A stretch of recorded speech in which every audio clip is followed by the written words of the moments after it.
Hi, and thank you for coming. It's nice to see everyone.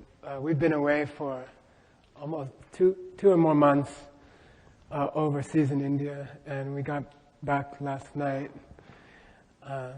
And it's really good to see everybody. We'd like to do a minute or two of silent meditation. So just get comfortable.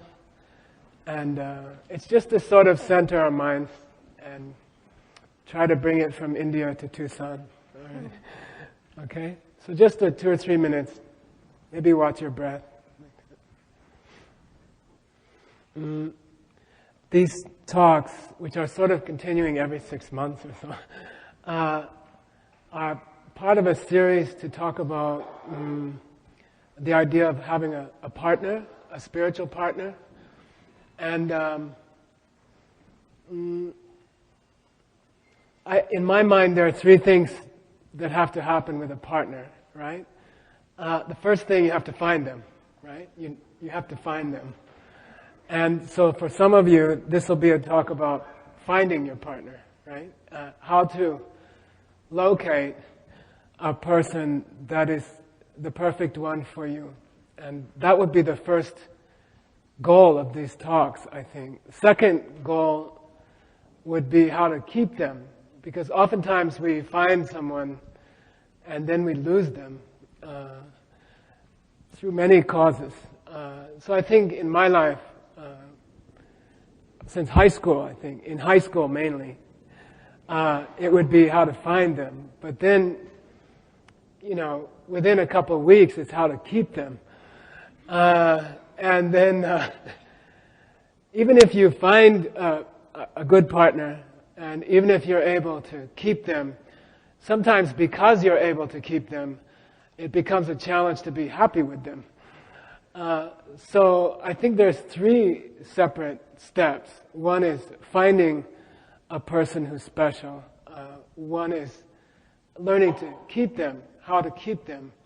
And then the last part is, while you're together, how can you be happy? Because even in my personal experience with my family, my parents, I think they were together for maybe 20 years or something, but then had a very difficult divorce, and I think that's very common. So we have to talk about all 3 steps. So you can just plug in wherever you are in that, how to find them, how to keep them, and then how to be happy together. And this talk and all of the talks we give on any subject, I would say it's different than what you've heard before. We're not going to say anything you've heard before. We're not going to say you should do this, you should be more sensitive to them, or you should try to change your appearance, or it's not like that. What we're going to say is completely foreign to our way of thinking in this country, in our Western world. Everything we say about a partner, how to find them, how to keep them, how to be happy with them, everything is based on basically one very important idea, which is called emptiness. And the word emptiness has a bad rap in the West. When this idea first got to America, I think it was very much confused, and I remember hearing about it when I was in college. I think that was the first time. And the first place I went to learn about it, they had us staring at a wall and trying to think about nothing. And I remember I went there, and then I didn't go back for like 5 years. I went the first night, they told me to stare at a wall, don't think about anything, this is emptiness. And then I just didn't relate to it. And I never went back to that place, and I didn't think about it for about 5 years. Then I had the extraordinary fortune to meet a great Lama, and then to study with many great Lamas in the monastery. And then it took time, because they couldn't speak English, I couldn't speak Tibetan. And even when I got to learn their language, the ideas are very are difficult because they're not in our normal experience. We don't grow up with our parents telling us, look, you'll never find a girlfriend in high school unless you understand emptiness, you know. But in the Tibetan tradition, in the Buddhist tradition, this is exactly what they would say. So Christy and I were thinking about how will we talk about relationships in Tucson, and we were reading some books that kept talking about a famous Buddhist from India 2,000 years ago. His name was Nagarjuna. Say Nagarjuna, good luck. Nagarjuna. Sometimes he's called the second Buddha. Like, he's so important in Buddhism that they call him Buddha number 2, or the Buddha returned. It's like one of those movies, you know. We saw Harry Potter, that's like number 5, but it's like what do you call it? Sequel? A sequel. He was the sequel to the Buddha. He's so important that when you look back in history, from now back 2,500 years, your mind just stops at Nagarjuna. He's the one great thinker, great saint of all of 2,500 years. And what he taught, what his specialty was emptiness. So we thought that if we're going to try to help you and help ourselves, we're a work in process. You know, we can't get up and say we didn't have a quarrel today about who's going to say what, or, you know, or whether I'm going to get a donut in the afternoon, or, you know, we're still working on it. I think it's important to be very frank about that. But from what we know and from what we've learned, to use these ideas is just like completely another level of a relationship. It's just a complete higher level to be happy with a partner. And we're already there. We're already to that level. To perfect it, I can't say. We've done it. We're working. So we want to talk about it for you, but we're also talking about it for us, about this idea of emptiness. So my job, what we decided at the coffee shop finally after the quarrel was, I get to talk about Nagarjuna's life. So I'll tell you a little bit about Nagarjuna. And as often with people who are 2,000 years gone, we sometimes don't have a lot of information. We don't have newspaper clippings or anything. He was born in South India just about 18 centuries ago, just after Christ. And I've seen the place. You know, when you drive from the airport to our monastery, you go through the area that he's said to be born in. There are coconut trees there, and it's called Betaya. And he was born in South India. After he was born, the tradition was to call a Brahmin in and have a fortune telling. So the Brahmin came in and looked at the baby and said, he'll be dead in 7 days. Then the parents are like frantic, you know, and they said, well, can we do anything? And he said, yeah, if you do such and such a prayers, he might live to 7 days. If you do more, he'll live a few years. If you really do all these different practices, he'll live to the age of 7 years and no more. And so they did all these practices, they did all these meditations. The child survived the 7th night. But then when he approached his 7th birthday, the parents were they didn't want to watch him die. They said, the seer said he will die on his 7th birthday. So they asked someone to take him on a trip, like a little excursion out to the country, and he left. And they thought, well, that's the last time we'll see him. He went out into the forest, and they met a hermit whose name was Saraha. And this is one of the great Buddhist masters of ancient times, especially tantric or secret teachings. And Saraha heard the story about Nagarjuna and that he would die within a few days on his birthday. And he said, I can do something. I can teach him something. So he started to teach this 6-year-old boy about emptiness. And this boy is like unbelievable. And then he taught him some secret practices for defeating the Lord of Death. We call Kaladanda, practices for stopping death. And the boy did them for several days. Then on his night of his 7th birthday, he stayed up all night. He did special practices. And then he survived. And then Saraha became his teacher. And in the next year, he became a novice monk, a trainee monk. And then he started his training.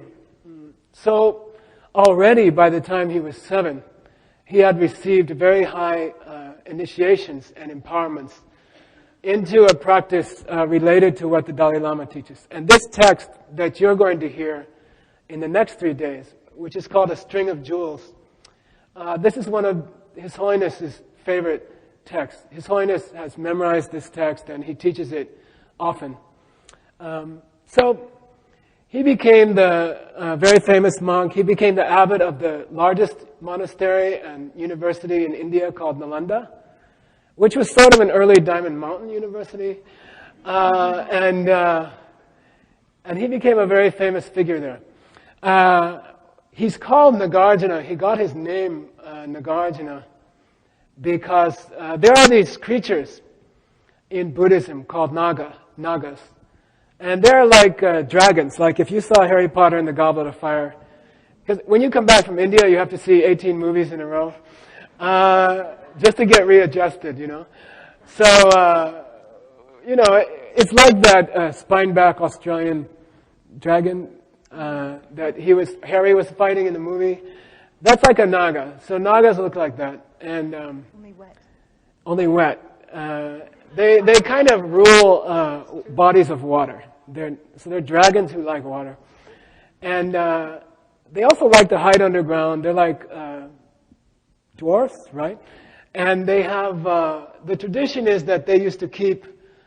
If they found a jewel, they would steal it and take it underground. And during the Buddhist time, they found many holy books. So they took them into their caverns. And in Nagarjuna's time, a lot of the great books of Buddhism were missing because of war and things like that. So Nagarjuna said, "Oh, don't worry, I'll go to the Nagas' underground caverns and I'll try to find what I can find." So he went and he talked the king of the Nagas into giving back what's called the larger perfection of wisdom in 100,000 lines, which we still have. It's in Tibet. We have it in the Kangir in Tibet. So he recovered this text, all but 2 chapters, from this naga, from this dragon. And he was so skillful at it and so powerful that they called him the king of the Nagas. In Sanskrit, Arjuna means a famous archer from Sanskrit poetry. So they called him Naga Arjuna. And then it got shortened to Nagarjuna. And in the picture that you have on the first page of your reading, you'll see it's a tradition that when Nagarjuna would teach, 6 of the dragons would come and open up their hoods like cobra hoods, and they would shade him from the sun. And so whenever they draw Nagarjuna, this is from a very ancient carving from the Dalai Lama's palace. And they always draw Nagarjuna as protected by these 6 nagas. And so that's how you know who he is. Then he became because of getting this text and being trained by Saraha, he became the greatest master of the teachings on emptiness. When you look back from now, all the way back, if you meet the Dalai Lama and you think, how did he learn what he teaches? How does he know what he knows? You look backwards. You can see all the way back to the Buddha, and there's one person between the Dalai Lama and the Buddha, and it's Nagarjuna, about emptiness, who understood emptiness. He's one of the few people in history who saw emptiness directly. So we call Arya. In Sanskrit, Arya means a person who has seen emptiness directly. Maybe since modern times back to the Buddha, there have been maybe 4, 5 people like that, Aryas. So someone who has seen emptiness directly. Nagarjuna is recognized as the first person since the historical Buddha's time, to have seen emptiness directly. So he's very special in our teachings, and oftentimes we'll call him Arya Nagarjuna. So something very interesting happens in Buddhism. After the Buddha's time, the Buddha passed away. They didn't write down anything for a few hundred years. For a few hundred years, all his teachings were passed down by memory. People would just say, I heard him, Dike Baki Toba Tejigna in Tibetan means, this is what I heard. Eva Maya Shrutam in Sanskrit. Every book by the Buddha starts out with the same words. This is what I heard him say. And I memorized it while he said it. So we don't have, nothing was written down for a few hundred years. And there was a very strong understanding of emptiness as long as things were kept oral, you see? Then they started to write things down in books. And then things started to go downhill. It's like computers. People started to rely too much on Google and not enough on their own mind, you see? And they began to forget things, and then people started to misunderstand emptiness. And then there was a very noticeable drop in the quality of Buddhism. Buddhism almost died out. Then, 100 years after Christ, 150 years after Christ, you see this extraordinary revival of Buddhism. It's called Mahayana, or the Greater Way. It's this unbelievable, unexpected, sudden resurgence of power and clarity in Buddhism. Happens right after the time of Christ, like within 100 years after Christ. This is Nagarjuna. This is the time of Nagarjuna. And recently, people have been working, we've also been helping. It appears that there was a big shot in the arm from Jerusalem and Greece in Indian thinking. I mean, the Greeks showed up in India. Alexander the Great, 300 years before Christ, invaded the Kashmir part of India. And then ideas started to flow from Greece. You can see ideas in Buddhism that seem to be, that you could trace them back to Plato or Aristotle, who was Alexander's teacher. And then you begin to see a Christian influence. Thomas, the disciple of Jesus, doubting Thomas, was sent to India by Christ and spent his life there. After Christ died, he arrived in India, and we have beautiful scriptures about his work in India. But it appears, if you look at it, that there was a huge change in Buddhism right after the Greeks and Thomas, the Christians, and also Jewish settlements opened up in India. So there's this powerful influx of new ideas and strength and the clarity of Aristotle's kind of thinking. And you feel it and you sense it. And Nagarjuna is at the point of it. Nagarjuna is at the place where it all happens. So you feel this tremendous wave of power coming into India. And Buddhism, which had gotten sort of stuck, suddenly flowers again. And Nagarjuna is the one who started it. Nagarjuna touched it off. And then when you meet the Dalai Lama now, when you go hear the Dalai Lama speak in Tucson, we were there at the stadium here, and you feel this power. And 5,000, 10,000, 15,000 people show up to hear this Tibetan guy talk. That's all directly from Nagarjuna. And a lot of it is coming from Thomas and from the West, from the Greeks. So it's very beautiful to see it come around full circle. When we talk about Nagarjuna in the next 3 nights, we're talking, a lot of the reason we can talk about him is that this power, 2 great ideas, emptiness and love, which appeared in India during Nagarjuna's time. So Nagarjuna was he's called the father of the middle way, the father of the teaching on emptiness. And so I think it's an honor to sit and hear about these ideas from the greatest teacher of emptiness ever. And we encourage you to stick it out for 3 nights. Emptiness is a new idea. We're not going to say anything you ever heard before about finding a partner. We claim that this is a new idea, and if you use it, you will get completely different results than in the past. Okay? If you use this new idea, if you take the trouble and the time, if you work hard for 3 nights, you will get some new ideas, and we claim that your relationships would just go to a totally different level, an extraordinary level. And the power is coming from these great masters of history. It's really Thomas, St. Thomas, Nagarjuna, and you are going to get the flow of those ideas. It's very much alive in Tibet. It's very much a living tradition. So we'll be teaching you from the living tradition, and which has not broken in 2,000 years from Nagarjuna.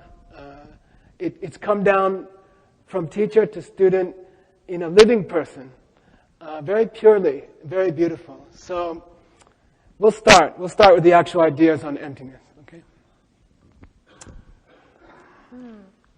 So I'm supposed to talk to you about... Can you hear? Okay. Can you hear me? Yeah. No. She's supposed to fix my microphone, and then I'm supposed to talk to you about the book. Hello, in the back. Maybe you want to hold it or use this one. Yeah, we can. Okay, there it is. Hello. Yes? Hello. Try this much. Much louder. Yes. Okay. We'll just switch off. No worries. Yeah.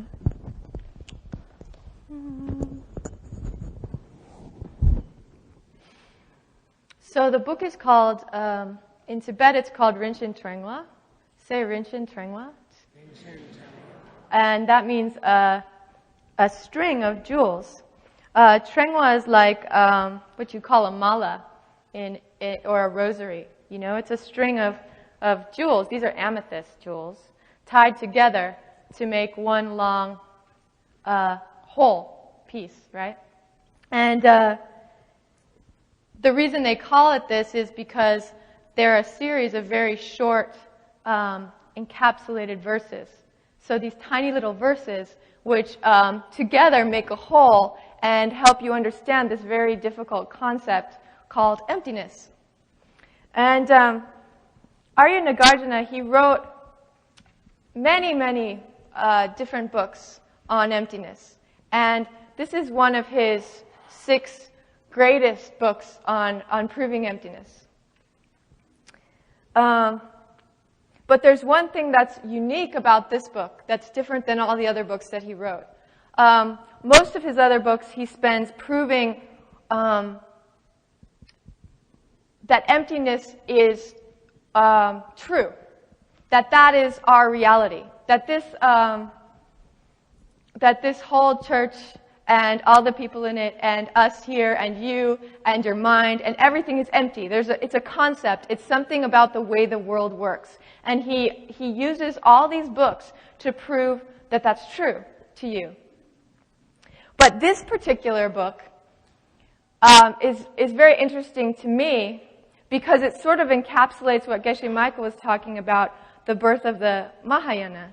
Because this book emphasizes how to use it, how to use this principle. Because it doesn't matter if you're thrown another philosophical principle. Okay, I'm empty, now what? You know, you have to be able to apply it to your life.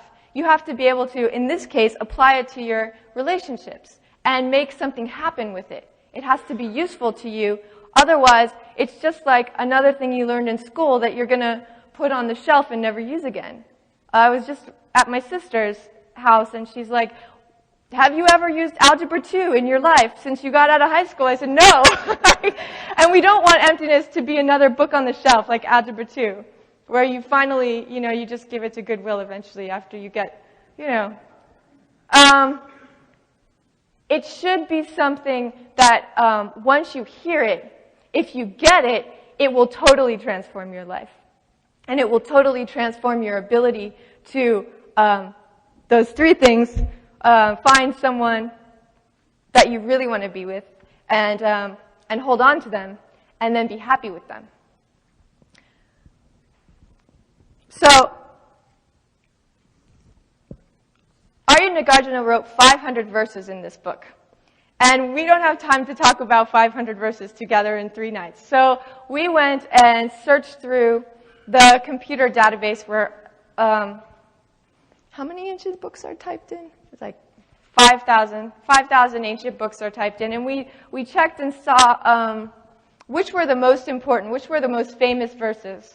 So we're giving you about 20 of these verses, 20 of the most crucial, essential verses that all of the other Tibetan commentaries have quoted over the centuries as the most important things for your life in order to understand emptiness and in order to change your reality. So we're going to start page 2. Does everybody have a reading? Yes, looks like, yes.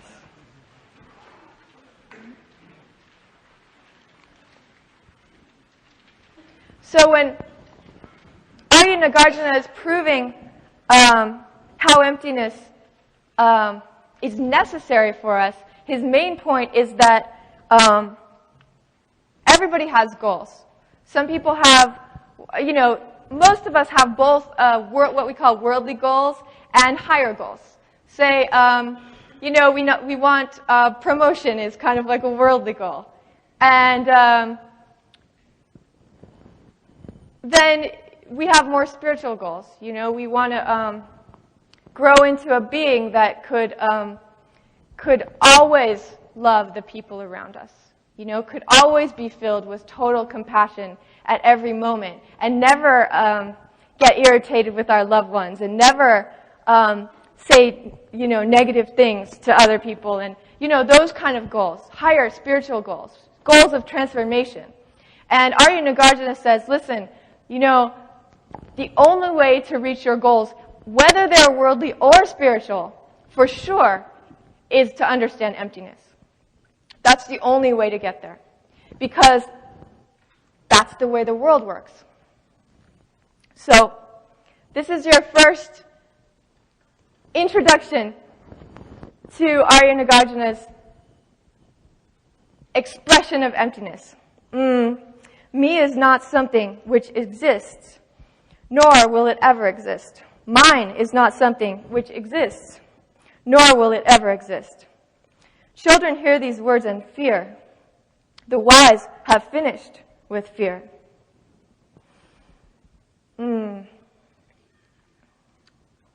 So,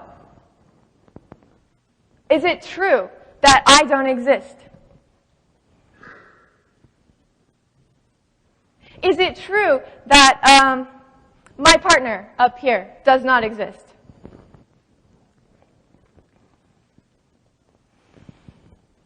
Or if you want to look at it in another way, is it true that we don't exist? And is it true that our teaching doesn't exist? Now, you see us up here. I feel myself up here. There is some kind of existence going on here. I can't deny that reality. That you see me. I can't say that you don't, right? You are having a valid perception of me and mine up here, right now. But there is some way that I am thinking about me, and there's some way that I am thinking about mine that's wrong, that doesn't exist. There's a certain way that I am thinking about how I exist that's mistaken, and because of that, I am not getting the perfect relationship. This is what the whole talk is going to be about the next 3 days. What does it mean to not exist? What does it mean to suddenly understand what you're doing wrong? How you're seeing this wrong, how you're seeing yourself wrong, how you're seeing your partner wrong, and why does that affect your relationship with this person? Why does thinking that they exist in a way that they don't keep you from having the ideal relationship with them? These are all the questions that we're going to answer in the course of 3 days. But before we go on, we have to read the next verse. This teaching is profound, difficult for beings to grasp. The able one understood this fact, and thus, after his enlightenment, refrained from teaching the Dharma. It's said that Lord Buddha, after he got enlightened, he sat for 49 days without going and telling anybody about what he saw, about what he discovered, about what he learned about this world and the reality, because he thought that no one would ever possibly grasp it. Because it's hard. It's really, it's a radical idea. And it's got a lot of implications to it. The funny thing about teaching emptiness, and we've been doing this for several years now since our retreat got finished, you can be in a room with people and you could teach them emptiness, and some people will walk out and they'll get goosebumps, and their whole life will change from the words that you say, from the words that you speak. And then the person sitting right next to them will be totally bored and just nothing, affected by nothing that you said. And then there will be a third person who's like actually kind of scared and almost angry or disturbed by what you're implying, by what you're saying about this teaching of emptiness, because it's so difficult that and it has so many implications that if you actually start to grasp it, some people, they don't even want to hear it, so they block it out, and you can't tell them physically. You can't speak enough words to get it through their head because it's not up to me. And then some people, they'll grasp the implications, and it'll be frightening because it means that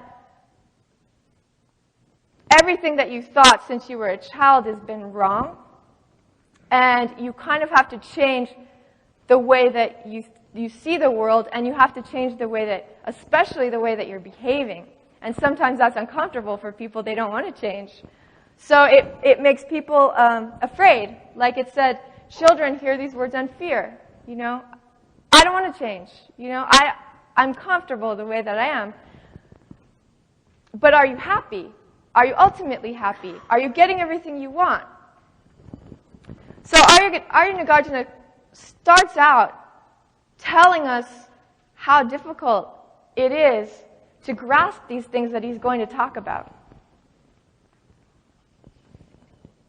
We're going on to the next page.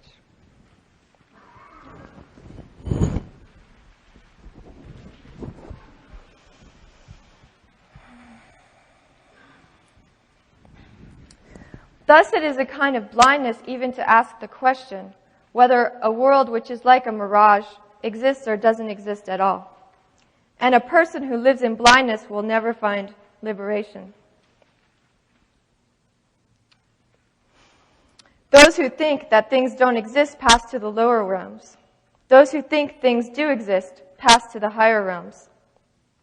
Those who really understand the way things really are accept neither one of these choices, and thus reach the state of freedom.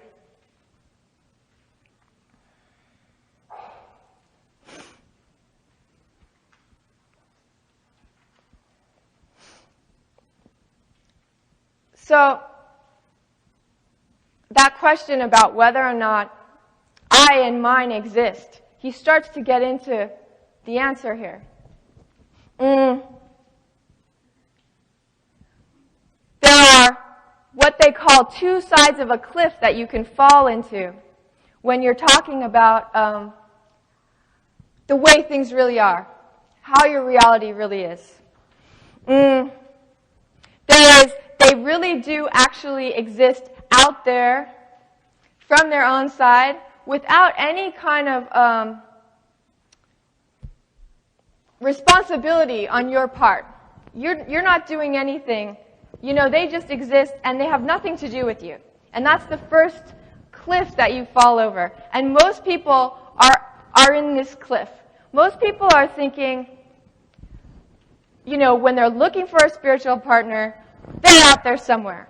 All I've got to do is find them. Maybe it's the perfect person, and maybe if I just go to the right restaurant, or if I attend the right seminars, or if I get the right job, I will find them, because they've got these qualities that are coming from them, that are perfect for me. There's a perfect person out there existing for me, and all I have to do is find them. That doesn't exist. That kind of existence is false.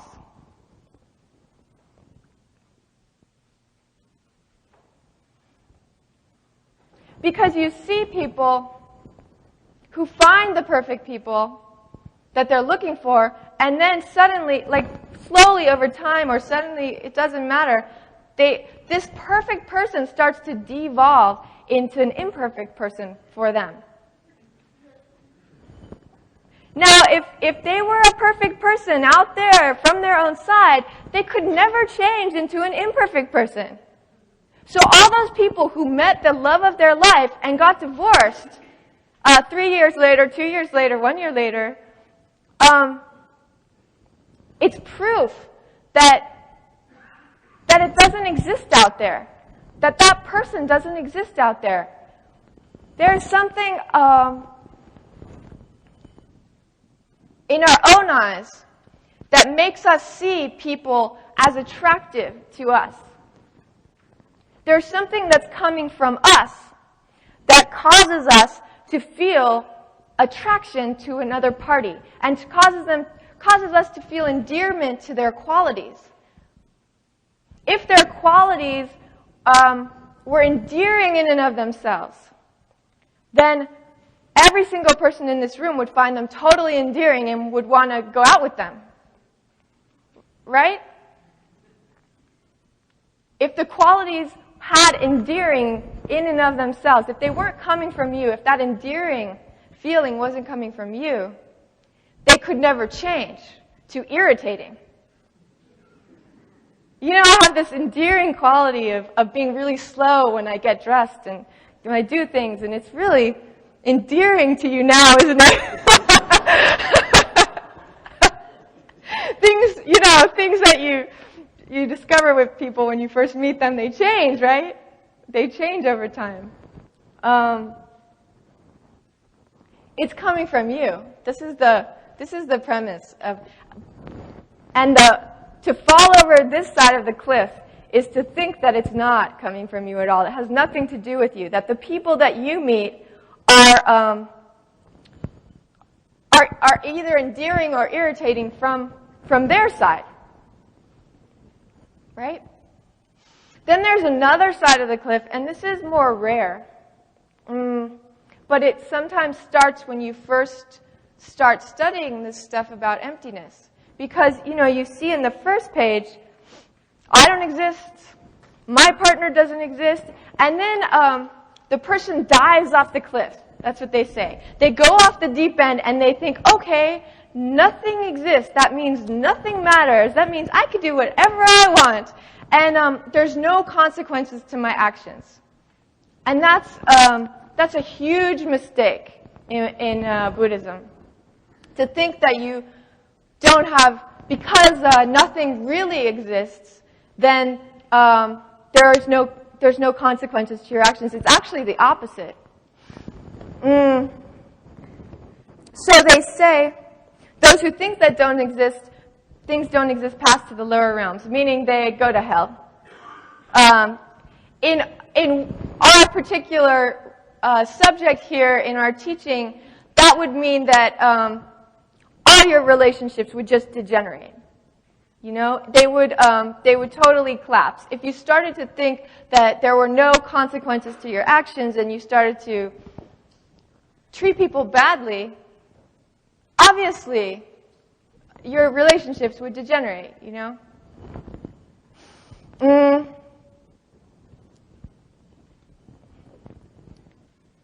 So how do we find the line? How do we walk between these two cliffs of thinking that things really do exist, thinking that people and their qualities really do exist, and then thinking that they don't exist at all. And I could do whatever I want, nothing matters.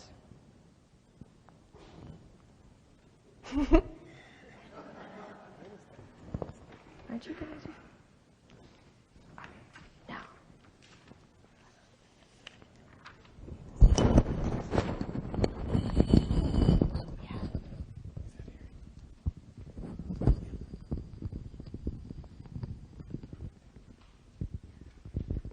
Okay.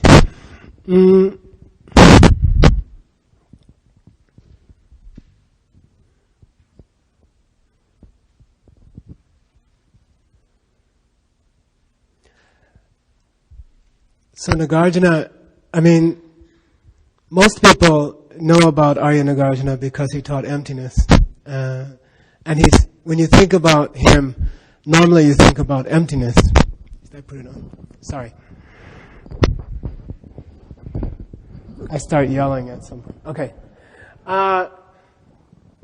But Saraha, his teacher, was one of the greatest practitioners in history of the secret teachings. So, like the Dalai Lama will teach the Kala Chakra, this is a secret teaching. This is called a tantric teaching or a secret teaching. Tantra sort of has a bad name in the West. It's associated with misbehavior by Indian gurus and things like that. But originally, it's a very sweet, pure, clean, secret teaching for achieving your goals quickly, and in a very powerful teaching. So, Saraha was one of the greatest masters. When you look back in time and you know these things, there are a bunch of great masters around 1000 AD, like Naropa. And then behind them, it goes all the way back to Nagarjuna and Saraha before you really hit a great master. And so Nagarjuna was a great teacher of the secret teachings. In fact, there are some texts that say, one by Arya Sangha that says Nagarjuna reached enlightenment in this lifetime by practicing the secret teachings. And especially a kind of secret teaching called Anuttara, which is supposed to be the highest of all secret teachings. But one of the main powers of this teaching, one of the main core of that teaching is that as an individual, if you try really hard, you can reach perfection in one lifetime. It's possible. You can become like Jesus. You see, you can reach that with proper training, proper effort. You can reach perfection in a single lifetime, but very difficult. If, on the other hand, you do it with a partner, if you find a partner and you strive together to reach spiritual goals and the common goals of life, you see, because emptiness is a panacea. Emptiness cures all things. Emptiness is the key behind all things. Emptiness brings financial success. Emptiness brings success in relationships. Emptiness can bring you material success. Emptiness can bring you physical health and youth. And the same teaching, the same principle can take you to heaven. And the same principle can overcome death itself. And the same principle can make you into an angel who can serve countless people. And that's what people really want. So our desires, our goals, human beings' deepest hopes, they start with, I'd like to have dinner tonight. And then they work up through, I'd like to spend it with someone pleasant, and I'd like to be healthy, and I'd also like to work some kind of meaningful job. Like, I don't want to just go to work and eat and get a paycheck and spend it and then die at some point, I would like to have a life that has some meaning and that makes me feel like I am doing something of importance and of benefit to the world. I would like that. So the human being's hopes, each one of us, we have within us very low-level hopes for I'm hoping for dinner a veggie burger and French fries, and then there's a hope for I'd like to have companionship when I eat my dinner and go to bed. It would be nice to be with someone, and then I would like to be financially secure. I would like to be healthy and not get old. And then I would like to serve other people, and I would like to be able to help many, many people in a meaningful way. And I would like my life to be meaningful, to do something meaningful. We have all of these hopes in our life. Nagarjuna said, and Buddha said, and the Dalai Lama is saying, you must understand emptiness. And that one idea brings all of those goals together, you see? So it's not like you have to choose, you see? You don't have to say, it's either the veggie burger or ultimate enlightenment. You see? You don't have to sweat over this decision. It's either Ben and Jerry's Cherry Garcia or I do my meditation. It's not like that, okay? You should have both. You should enjoy both, I say. No, you should. Paradise is not like limited. Paradise is not like you can't have Ben and Jerry's in paradise, you know? Like it's only meditation, you know? And it shouldn't be like that. I mean, paradise is paradise. Paradise is perfection. One principle underlies all forms of happiness. And if you understand it for one thing, then you understand it for all things, you see? And the point, and then I think we'll take a break. The point is that Arya Nagarjuna, in his deepest teachings, in his secret teachings, said it's a lot easier if you have a partner. Okay? If you strive for the veggie burger and for ultimate enlightenment, you can do it as an individual. It's possible. And you can do it in one lifetime if you get the right teachings. But if you have a partner and the correct teachings, the correct method, then it's much easier. It's much more powerful for two people together to reach these high goals than it is for a single person to reach them. And this is the highest teachings of Buddhism. These are the highest form of teaching. So when we are speaking about finding a partner, keeping them, being happy with them, the stakes are much higher, right? The reason we get up and talk about these things is that we are shooting for much higher things.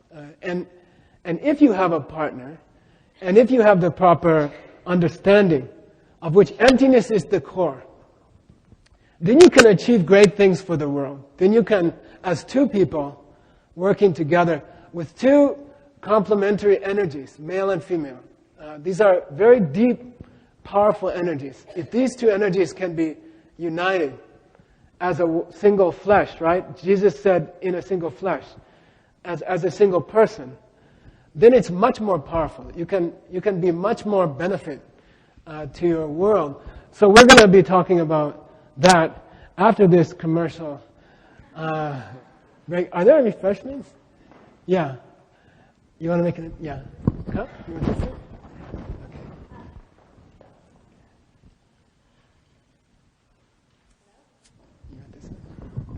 So we have some refreshments, some chai and some tea out in the Labyrinth area, and there's a very special bake sale that's going to be happening on all 3 nights, and Rebecca's running that. She's right up here.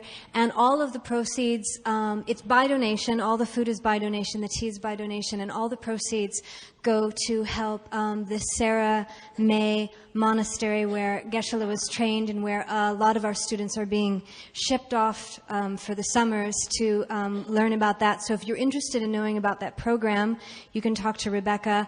And please know that everything that you give for your cookies tonight is going directly towards that program in India. So please enjoy.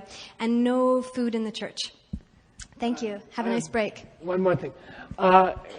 Christy and I, if you have personal questions you'd like to ask, or if you'd just like to say hi, and especially if you're not from the local Diamond Mountain University, and you're going to be seeing us for the next 5 weeks. So, especially if you're from out of town or we're not going to see you in the next 5 weeks, please feel free to come up and say hi.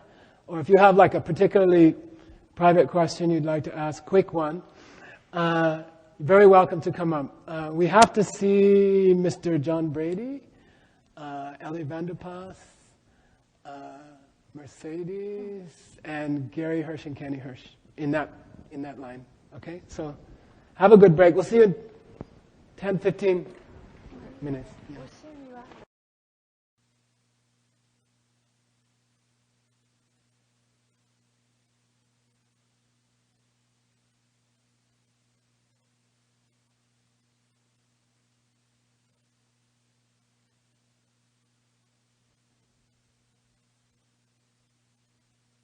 Oh, hello. Okay, so this should be a good mic now. And your hair makes a like a wind blowing sound. Yeah, I know. I'll try. What do you think? Should it be? Which thing should I? Should I put tack on all three? Maybe. Yep. What's your break? Let's start. Great. That one has more. Hello? Hello. Is it supposed to be on? It's on. Okay. Hello? Let's start. Hello. You gotta use yours. What? Yeah? Okay. This is also available. Great. Let's start. Let's start.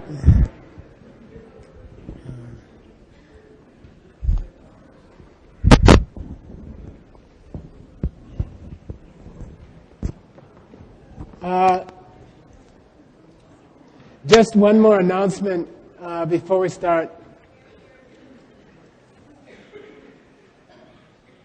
There's a very nice meditation course that goes on 3 times a year. No? Yeah, I don't think.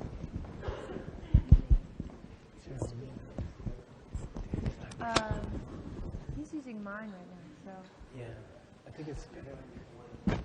So you should use this one. Other mic.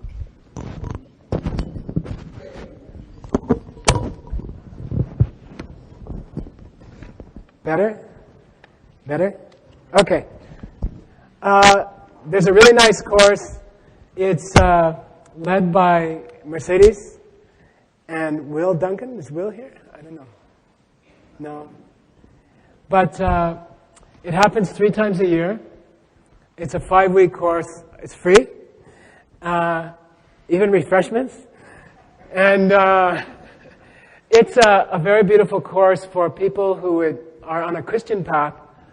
And it emphasizes the techniques that grew up around the teachings of the disciple Thomas in India and Tibet. So when we go to hear the Dalai Lama speak, some of what he says has come through a very ancient Christian tradition, which started in northwest India, then went to northeast India, and then came into Tibet. And there are very, very beautiful ancient Christian teachings on that survived in Asia that didn't survive in Rome or Athens, and they're very beautiful and very helpful if you're on a Christian path or you're attracted to that path. So, and a lot of great meditation techniques and things that survived since the time of Christ in India. So if you're interested in those, it's a once a week free meditation. There's a flyer called The Christian Path to Nirvana, and it's in the back. So on your way out, it's Wednesday nights here in Tucson at St. Philip's Episcopal Church. So if you don't have to be Episcopal, but everyone can come. So you might want to check it out. They're very skillful teachers, and they've done a lot of study, and they've also been studying in India with the masters there and the Tibetan masters. So, okay. We're on to page 4 of your reading.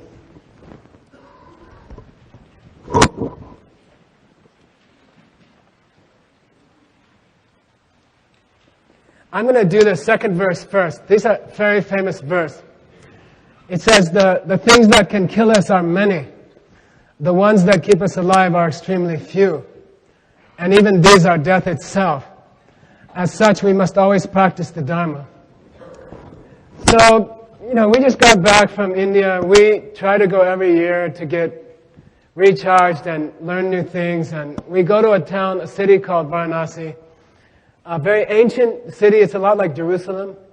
And we go to study with this 90-year-old Sanskrit master, and we do our meditations and our practices. And then every year we say, we're not going to get sick this time. We're definitely not going to get diarrhea this time, And then we make all these plans, So this time, Chuki knows, we took one suitcase full of Cheerios. Like 8 boxes of Cheerios in this suitcase. And then we had our own olives, and we had our own cocoa, and we had somebody in India went and set up an ultraviolet water purification system, and then we boiled that after it was purified, and we didn't eat anywhere, and we cooked everything ourselves, and we boiled everything twice, and then the first day we got diarrhea.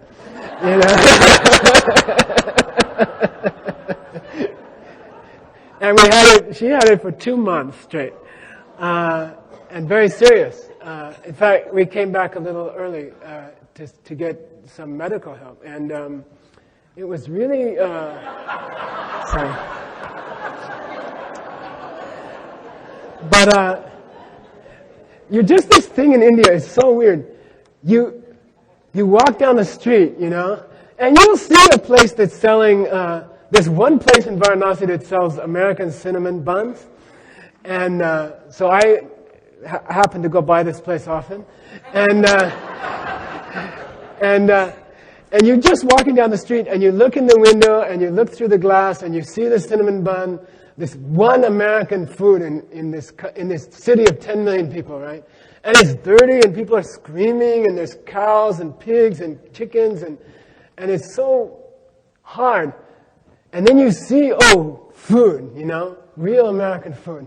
Or now Lay's potato chips has a branch in India, and Tropicana has a branch in India. So I'm like, I'll just drink the Tropicana orange juice for what an Indian person makes in a week, right? 1 bottle. And then I'll have a Lay's potato chips, which is what they make in 2 days of work. And then I'll just eat that, And then the next morning you have diarrhea, you see? And it's this, in our lives, you tend to divide all the things around you into those things which are good for you and those things which will kill you, right? I mean, you get good at it, or you won't be here, sitting here. You'd be dead already, right? No, you say, okay, I know if I eat a razor blade, it would kill me. You know that. And then if you have a glass of milk, it should make you strong, But in India, everything is different, you see. Anything can kill you. You see? No. So, all the things which you think would be healthy to eat, right? So you look at a glass of milk. Someone hands you a glass of milk in India. Or they just hand you a glass of water, right? You can't get a glass of water in India. You can't get a glass of water which you can drink. So here's this thing. You're looking at it. Will this kill me?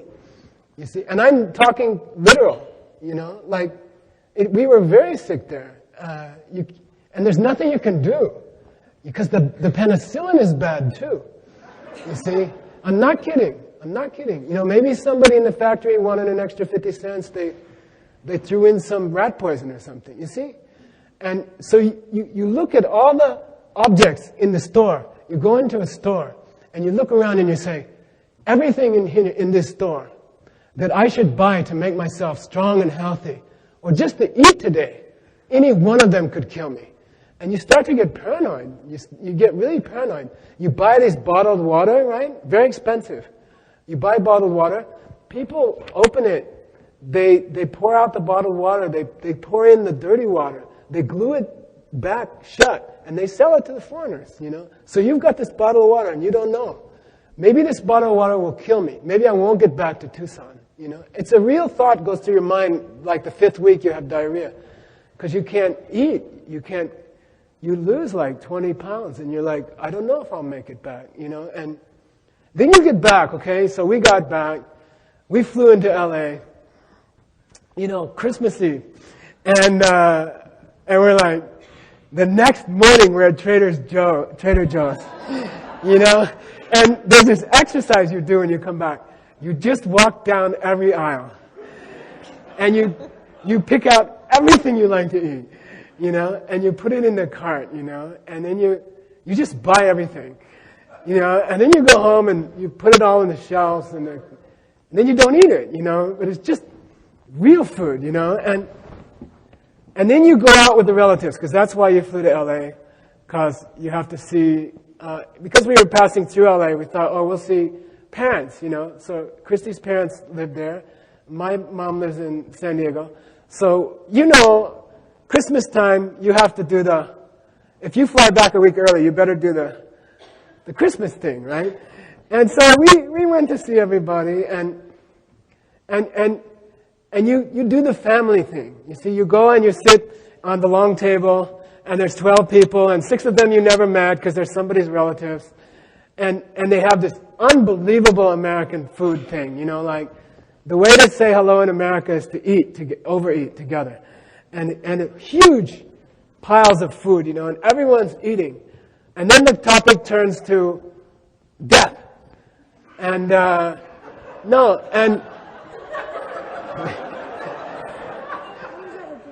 it does.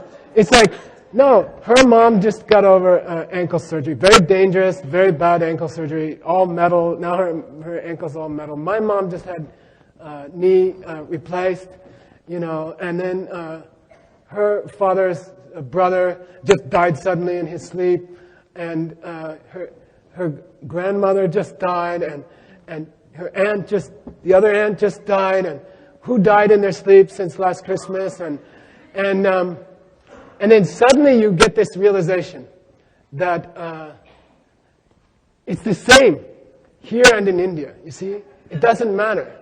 It doesn't matter where you are, you know. All the things, you think, oh, the milk here is better, or I can drink a glass of water out of the tap. You still die, you see. And then you go to dinner with all the relatives, and there's all this food on the table. More food than an Indian family eats in a year.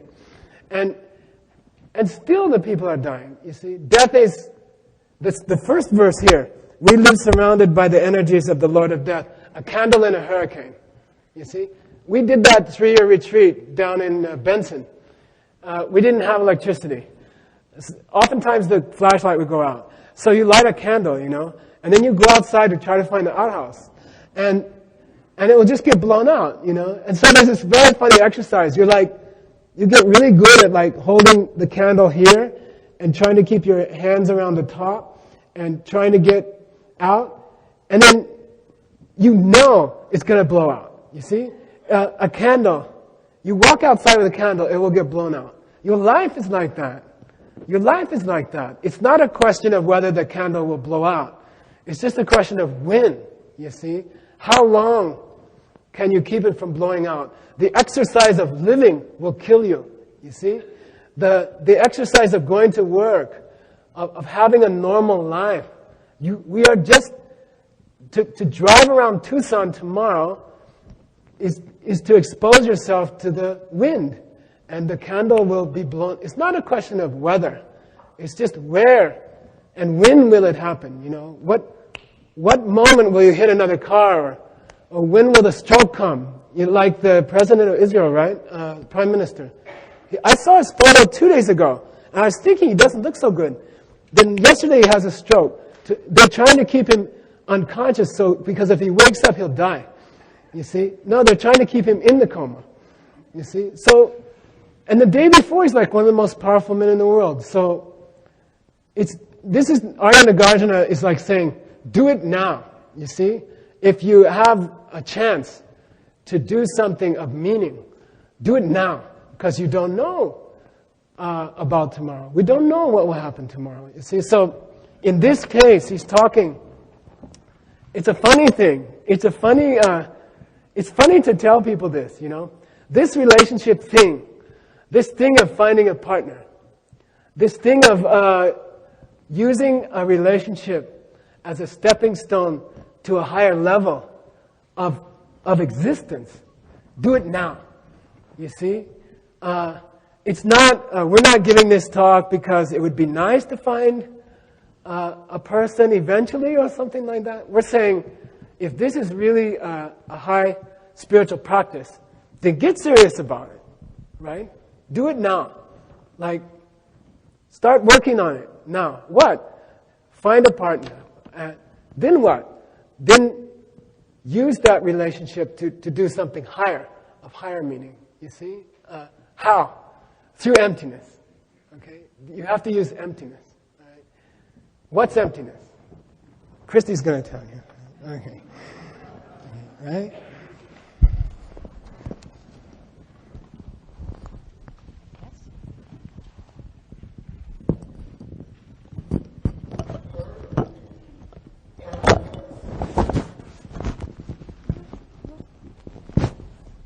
She complained about where it was last time. This one? But doesn't that cover that? Well, that's I don't know. I just think it's closer here. You said my hair was getting okay.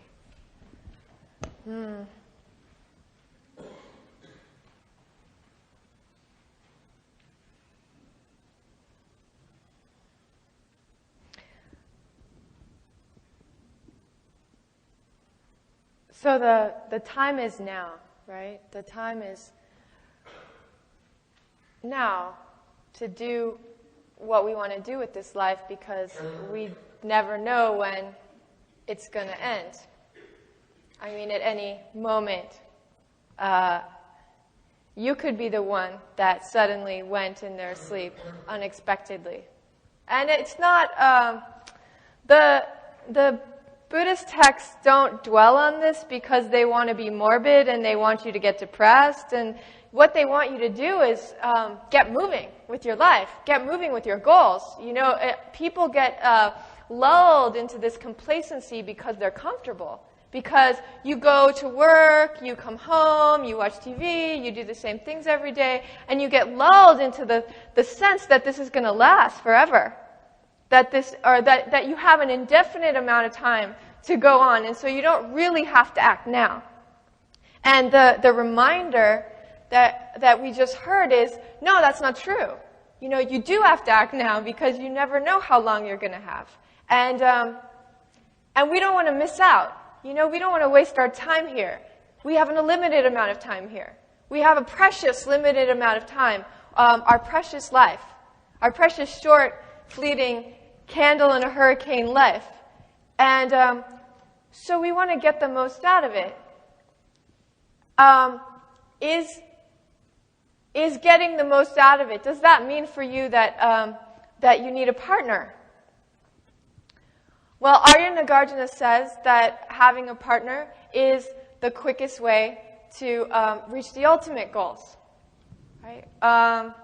To reach total enlightenment. And we'll talk about what total enlightenment means a little bit later, but it's the blissful state of becoming the angel yourself, right?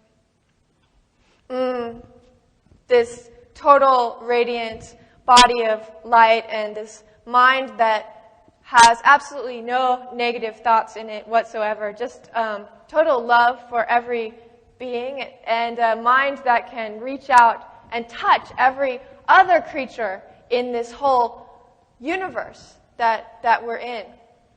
That's what it means to become an enlightened being. And do we want that?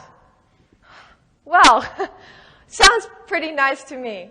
But whether you are going for the ultimate goal or whether you're going for somewhat lesser goals of just trying to find some happiness for you and your partner in this life,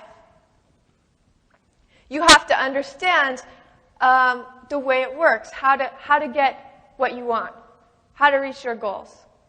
So we're going to talk a little bit more about emptiness, about this idea that things are not the way they seem, that things don't exist in the way that we think that they exist.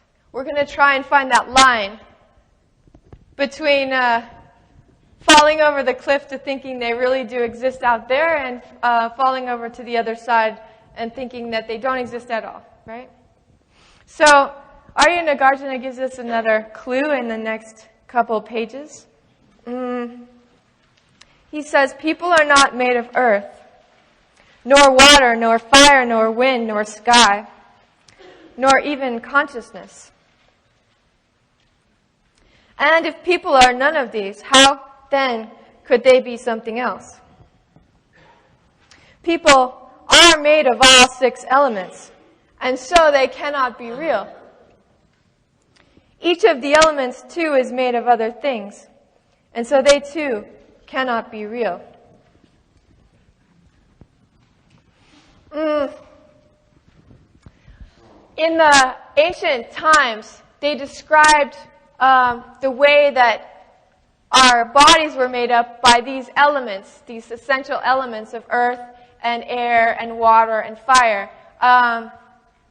Nowadays, we would say things like, oh, they're made of nitrogen and hydrogen and, chemicals. We would talk about chemicals. And we'd talk about, no, they're made of bones and blood and mucus and neurons and, we've got different words to describe them, but they're the same principle, right? And so are people made up of all of these things? What it means when he says that they're not is when a person that you find attractive enters the room, are you seeing the bones and blood and nitrogen and hydrogen, and is that what you're seeing when you see that person? What do you see when this person walks in the room? And why is it that you find them attractive? It's not because of the chemicals in their body, right? It's not because of any physical quality that they have. And it's not because of even their consciousness. They said not even what makes them tick. If you watch closely what happens, everybody just close their eyes for a minute and picture somebody that you like walking into a room. And that feeling that you get of maybe you see them and immediately they make you smile. You see this image of this person in front of you and you automatically smile. There's got to be at least one person in your life, when they walk through the door, they make you smile.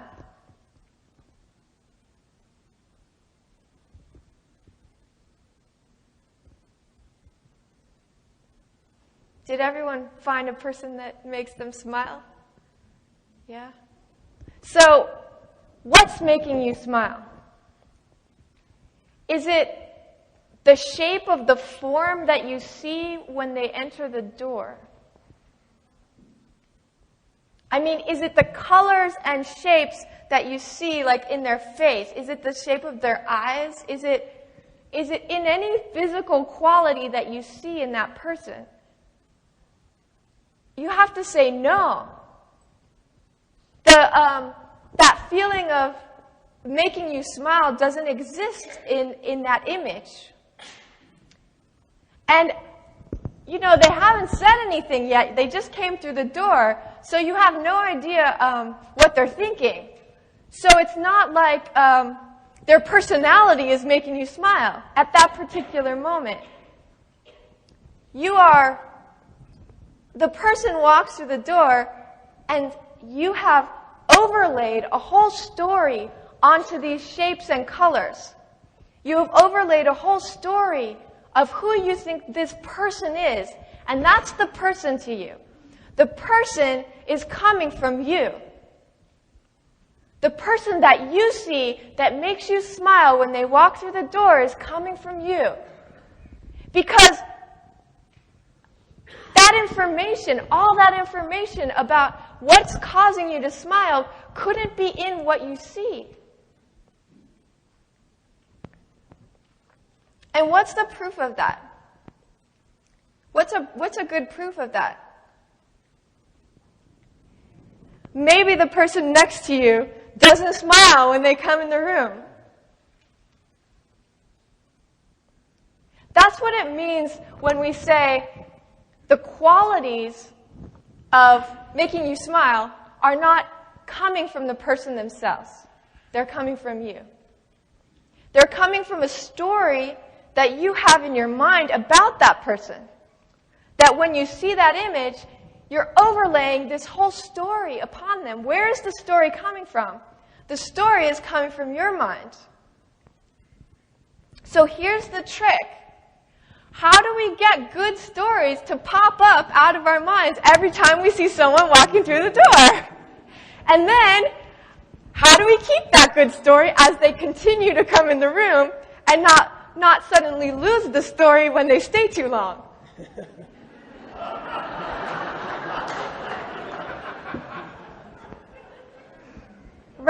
Right? He's going to talk about that. Yeah, that's the next page, don't you know? Oh, okay. You can talk about that too. It's this one and this one.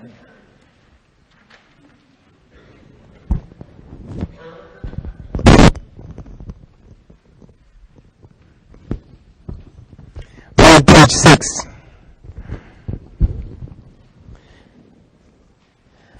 How could there exist then in this entire world a single object which either was or was not, unless it were simply called that?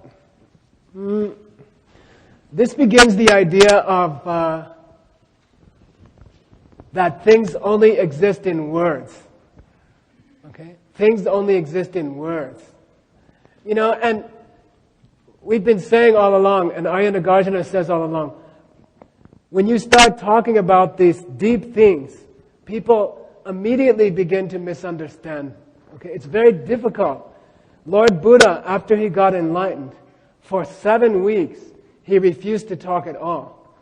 You know? He's just seen ultimate reality. He's just achieved perfection. And for 7 weeks, he's like waffling. Should I talk to people or not? And he doesn't talk to people for 7 weeks because he thinks they just won't get it, you see? So what does it mean that the person you like only exists in words, you see? Your perfect partner who walks in the door is only a word. They only exist in words, you see? What's that mean? If you understand it, you can find them and keep them and do something important for the world with them, you see?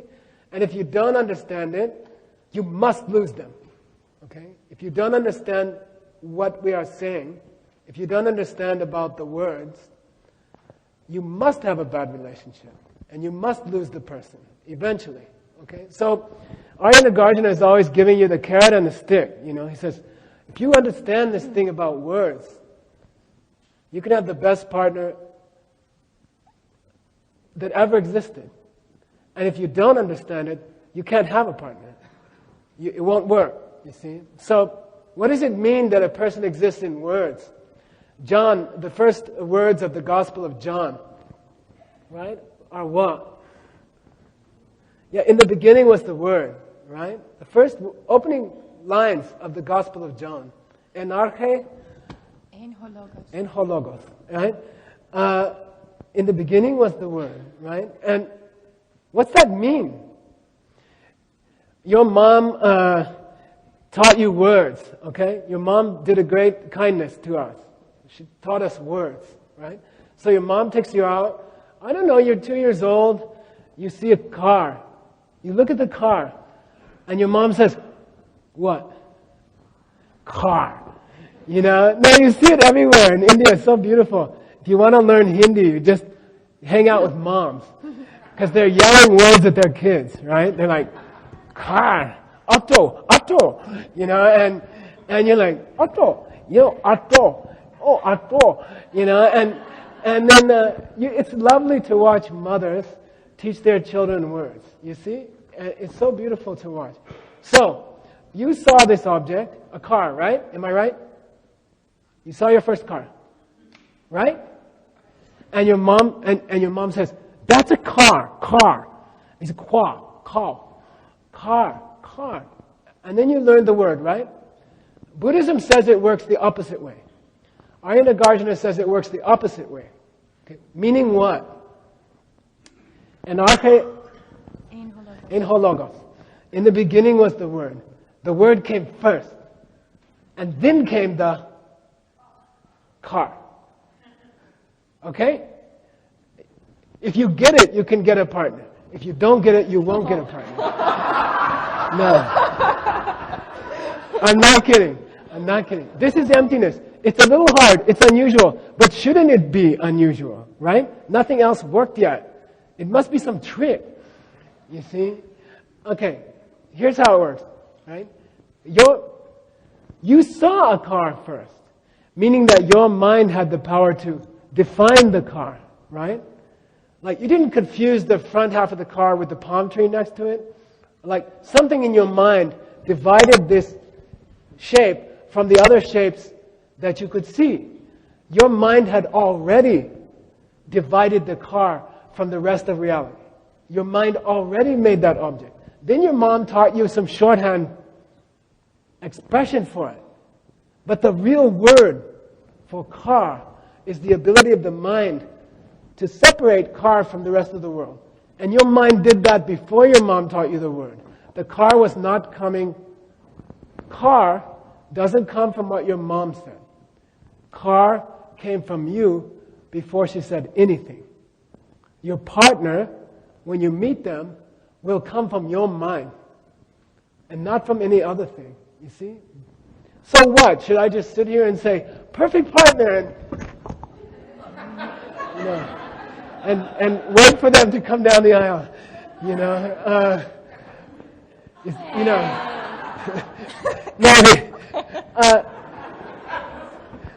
Is that how you get a partner? We have to do the next verse. And that's the last verse. Okay. Then you'll get the word for bed and home and all that. Okay. You want this one? This is probably the most famous part of this book. Okay. I forgot to tell you. I was supposed to tell you. This is a letter that was written to a king. Okay. I mean, this whole text is a letter that Nagarjuna wrote to a king, Udaybhadra, 2,000 years ago. Okay, this is the most famous part of the whole letter. Okay, it's like the epistles of Paul or something. In Buddhism, this letter is the most important epistle that we have. This is a long letter of instruction to a king, and here it is: giving brings the things we need. An ethical life gives happiness. Refusing to get upset or angry brings us beauty, while joyful effort grants us grace and authority. Meditation leads to peace, while understanding liberates us. Compassion achieves all goals. These are called the correlations. Okay? These are called the correlations. When the perfect person comes into your life, they will exist because your mind is separating them from the rest of your reality. Okay? Your mind separates car from tree, street, and people. Before your mom taught you the word, before you knew what a car was, your mind separated that object from the rest of reality. Why was your mind capable of doing that? And when you meet the perfect partner, when you are in a Starbucks, and you glance over and there they are, what put them there? What made them there? You see, that's the questions we're asking. Forget trying to find your partner. You see, forget that idea of finding somebody. Because that means they exist and you went and found them. It's not like that. Make them. Create them. You see? Do certain actions. And they will come because you will make them. You see what I mean? People don't exist because they walk in the door at Starbucks while you're there. You make them walk in the door. It's so different, right? It's so, oh, I thought you were going to tell us how to find them. We just said that at the beginning because you wouldn't understand it otherwise. Now you got a whole different, now we're saying something different. You don't find them. You create them. Well, how? You use these 7 rules. Okay? What are they? Number 1, whatever you want for yourself, you must give it first to someone else. Okay? Whatever you would like for yourself, you must first provide it to someone else. Okay? That's just a rule of the universe. Okay? Jesus said, give and ye shall receive, right? Do unto others as you would have done unto you. Same thing. Exactly the same thing. Oh, so how does this relate to getting a partner? You see? It's a very beautiful teaching. If you want to find the perfect partner, the way to create them, the way to make that image come in your mind, and don't forget the image of them is them. Okay? The image of the car is the car. The image of the car which you have in your mind can run you over and kill you. The image of the car which you create in your mind can take you home tonight. So is it an image? Yes. Is it real? Yes. Why? Because it's an image. It's very difficult. Okay, so just tell me what it's got to do with a partner and then we'll go home. Okay? This is cool. First step to finding and keeping a partner, okay, is to respect other people's partners. You see? You have to plant a seed in your own mind for your own partner to walk through the door. You see? A seed must be planted in your mind to see this person walk through the door. And that's why they walk through the door. Things don't happen by accident. How do I get a seed in my mind to have a perfect person for me walk through the door? It's very beautiful. Respect other people's partners. Respect other people's relationships, And it's you say that in America and people just look at you like, come on, I saw it in the movie last night. The guy was married. He was bored. He met the new girl. She was so exciting. So he dumped the old one and he got the new one and the film ended and that's how you get a partner, and this is totally different. I mean, this whole thing is that reality is being created by your mind. If you want to have a certain thing happen in your reality, you must provide it to someone else first. Jesus said it and Lord Buddha said it. It's exactly the same. So you want a perfect partner, you don't have a perfect partner, or you have a partner who's not perfect, right? You don't have to switch. You don't have to switch. Forget divorce. You don't need it. It doesn't work. You see? The karma follows you. You see? No, it does. It always does. You see? It doesn't matter. It doesn't help to try to remove this person from your life. Oh, I'm going to find a better one. It doesn't work that way. They are being created. Everything about them that you don't love, everything about them that is changing, everything about them that is now irritating, it's all coming from you. It's not coming from them. It doesn't help to get rid of them. The karma will follow you. The seed is in your mind, you see. The reality is coming from your mind. So it's very beautiful. In this verse, this is the most famous verse by Nagarjuna. This is like giving you everything you want. You want a good partner? Make sure you respect other people's relationships. Right? Jesus said, don't commit adultery.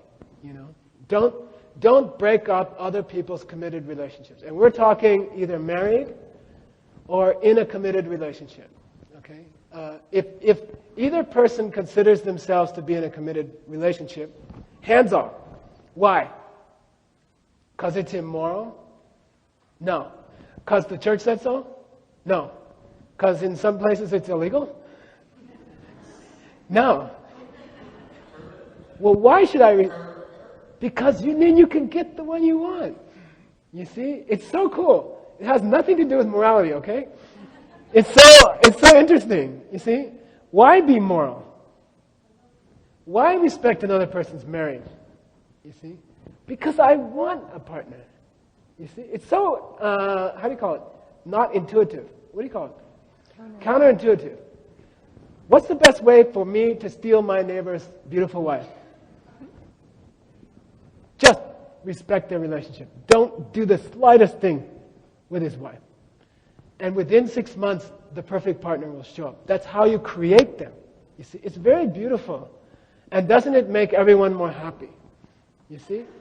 You don't mess up someone else's relationship.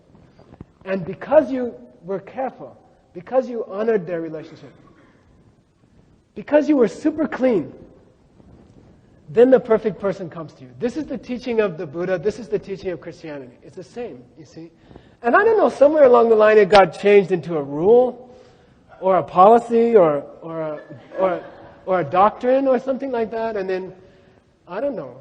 It's not like that. The best way to get what you want is to make sure someone else gets it first. You see? The best way to keep what you have is to make sure other people get to keep what they have. You see? And it's just it makes everybody much happier. And this way you can create the perfect partner. You want them to be beautiful? Then what do you do? We didn't say that, right? We said find, keep, and what? Be happy with them. Oh, by the way, I'd also like them to be really pretty or really handsome, right? How do you do that? What's the seed for that? What's the karma for that? You see? It's different, okay? One karma gets you a partner. What's that? Respect other people's relationships. Then the partner will come. Oh, okay, I got that, but I want them to be handsome. You know, I don't just want anybody, I want handsome, you know. Oh, that's a different karma. You know, now you have to go to karma number 2, you see. Okay, well, how do I get handsome on top of, you know, nice? That has to do with anger, okay? Anger. Strictly avoiding the act of anger is what causes your partner to look nice. I mean, it sounds like weird, right? It sounds weird. Like, no, you think you have to go to Sephora to, you know, no, you think beauty comes from something external. It's not like that. If you want a beautiful partner, then starting today, if you want a beautiful partner in 6 months, or even if the partner you have now is not attractive or has lost their attractiveness, right? You don't change partners, you change your own karma. And they suddenly become attractive. In 6 months, they're like incredibly attractive. You changed them, you see? It's really weird, right? Totally weird. You want to have an attractive partner, or you have a partner now who used to be attractive and is not so attractive anymore, or they never were attractive, okay? No, I'm not kidding. I'm dead serious. The karma for that is avoid anger. Strictly avoid anger. Okay? Yeah, but the person who makes me angry is really irritable. You know, they're really bad. I mean, you can say that because Christy's not so irritating. But my partner is really irritating, you know. And people know. People always tell you that. They are irritating, okay? They are. So should you get mad at them? Yes. Totally proper. Totally appropriate. They are like the most irritating person in this room, probably. Okay? Honest. They are. But if you get mad, things in your world will get more ugly. You see? The people around you, your own face, your own... Oh, why? Because when I get mad, I get wrinkles? Not like that. Karma is different from wrinkles. Okay? No, karma is different from wrinkles. I'm not saying like when you get mad, you go like this, and then it sticks there after 5 years? It's not like that. It's not like that. When you get angry, a certain karma is planted in your mind. When you get angry, a certain karma is planted in your mind. Within 6 months, every face you look at, including your own, is less attractive. It's less attractive. That's where beauty is coming from. Beauty is coming from your mind. You see, beauty is coming from your mind. Oh, got it. Geshe Michael said, beauty is coming from my mind. I'll just think my partner is more attractive. It doesn't work. That doesn't work. Oh, I'll close my eyes and think, oh, they're more attractive. You know, it doesn't work. That's not what I'm saying. It's coming from your mind, yes. But it's forced on your mind by what? By your level of anger. How much anger do you have in your life, right? At people? Yeah. But also at traffic jams, your income, okay? Like that. Situations and people count the same, okay? If you're a person who treats people nice but you get angry in traffic, you're still going to see ugly people around you, okay? That's the karma, right? So, how to get a nice partner? Respect other people's partners. How to make them beautiful? Avoid anger, okay? Why? Because it's wrong? No. Because it's immoral? No. Because it makes wrinkles? No. Because it wastes time and energy? No. Because it gives me an ulcer? No. It just makes everybody ugly around you, okay? Because of karma. Because of karma, okay? It's very beautiful.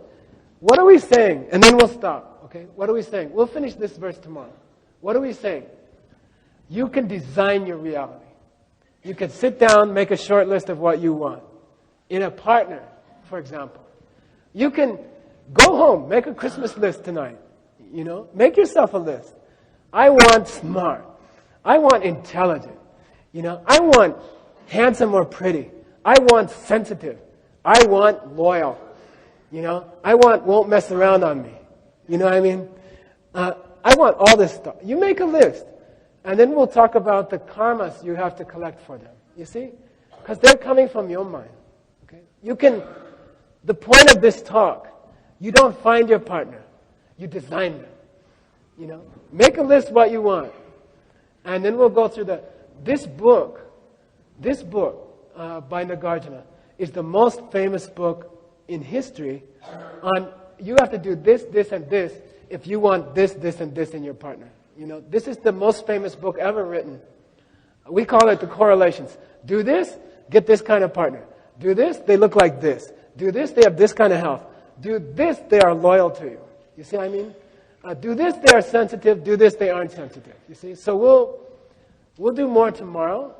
We'll talk about the specific. You go home and make a list tonight. I mean, you don't have to write it down. Just think about it on the way home in the car before you get to the veggie burger, you know?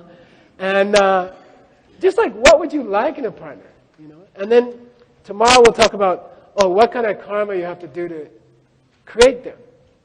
And you can create them. And then it's not like this hit or miss kind of random thing. Oh, maybe I'll go to Starbucks, maybe they won't be there. You know, there's no more, you take all the guesswork out of the partnership thing.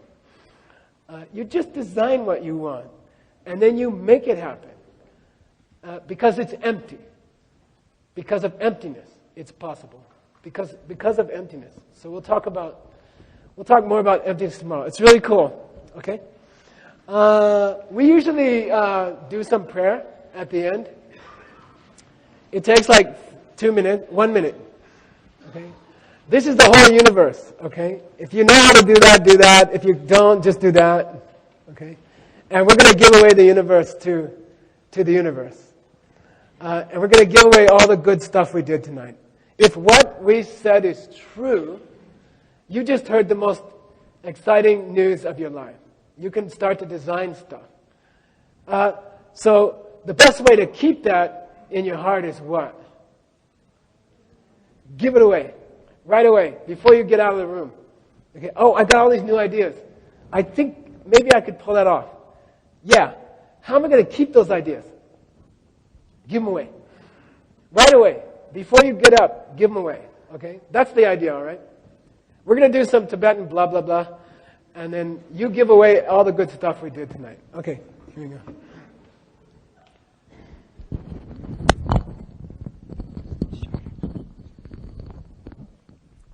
Sashi Pukye Jukshing Metokcham Rirabling Shin Yindegen Padi Sangye Shingdu Mikte Uwagi Drokang Namdak Shingla Druparshum Idam Guru Ratna Mandalakam Niryatayami Geodi Geokan Sanam Yeshe Tsok Tsok Shing Sanam Yeshe Lejungwe Dampa Kwanyi Topa